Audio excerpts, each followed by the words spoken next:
To get your Shopify tax documents, you need to log into your store's admin panel and head straight to the Settings tab located at the bottom left of the screen. Once there, click on Billing.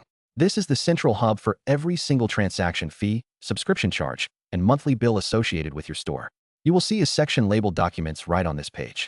If you have an active tax exemption set up or have been charged sales tax by Shopify on your subscription, the relevant forms will be listed here. Depending on your business location and the type of exemption you have filed, the document you need will typically be titled something like Tax Exemption Certificate or Shopify Tax Invoices. You can click the specific document name to download a PDF copy directly to your computer. It is important to understand that these documents only apply to the taxes charged on your Shopify subscription fees.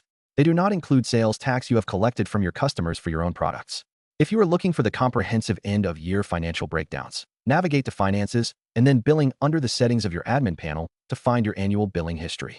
You can export your transaction history as a CSV file to hand over to your accountant.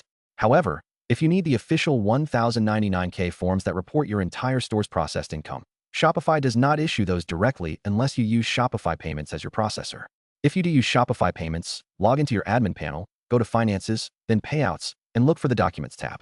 That is where your 1099K tax form will appear once it has been generated in early February, provided your store met the federal reporting threshold of $20,000 and 200 transactions in the previous year. Make sure your business tax identification details are correctly filled in under Settings, then Payments, then Shopify Payments, and manage to avoid any delays in receiving your forms.